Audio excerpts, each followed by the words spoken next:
প্রশ্নটিতে বলেছে একটি সমকোণী চৌপলের আকারের বাক্সের দৈর্ঘ্য প্রস্থ ও উচ্চতার অনুপাত 3:2:1 এবং সেটির আয়তন 384 ঘন সেমি হলে বাক্সটির সমগ্র তলের ক্ষেত্রফল কত। তাহলে এখানে আমাদের দেওয়া আছে দৈর্ঘ্য ইস্টু প্রস্থ ইস্টু উচ্চতা সমান জন্য 3:2:1। আমরা এখানে ধরে নিচ্ছি দৈর্ঘ্য সমান চিহ্ন 3x একক, এখানে সেমি বলেছে তাহলে সেমি, প্রস্থ সমান চিহ্ন 2x সেমি এবং উচ্চতা সমান চিহ্ন x সেমি। এবার কি বলেছে, আয়তন দেওয়া আছে আমাদের, তাহলে আমরা লিখতে পারি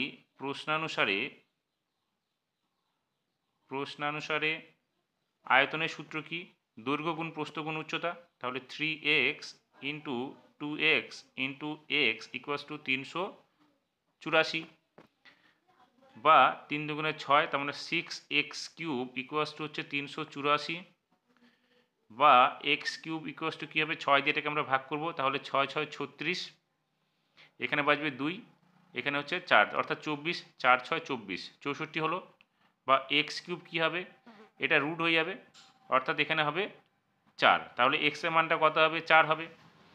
এবার আমাদের দৈর্ঘ্য এখানে কত ধরেছি, 3x, তাহলে অতএব দৈর্ঘ্য কত হবে, দৈর্ঘ্য হবে 3 গুণ 4 অর্থাৎ 12 সেমি।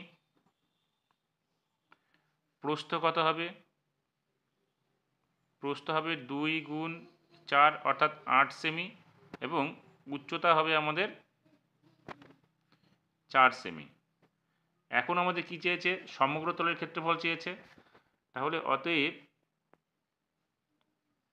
সমগ্র তলের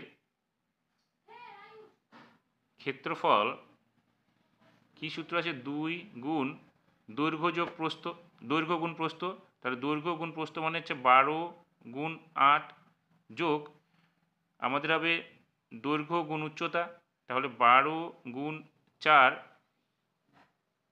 ইন্টু প্রস্থ গুণ উচ্চতা, তাহলে 8 গুণ 4, এটা হবে বর্গ সেমি। তাহলে 2 গুণ 8 বারং 96 যোগ 4 বারং 48 যোগ 4 8 32 বর্গ সেমি। তাহলে 2 গুণ এই তিনটে সংখ্যা যোগ করলে আমাদের আসবে হচ্ছে 8, 2 আর 8 10, 10 আর 6 16, হাতে থাকলো 1, 4 3 7 আর 1 8, 8 আর 9 যোগ করলে 100,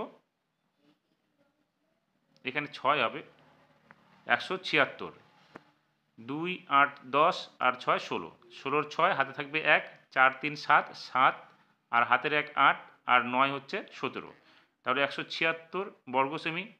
গুণ করলে হবে 6 দুগুণে 12, 17 দুগুণে 34 আর 1 35 অর্থাৎ 352 বর্গ সেমি। তাহলে আমরা সমগ্র তলের ক্ষেত্রফল কত পেলাম, 352 বর্গ সেমি।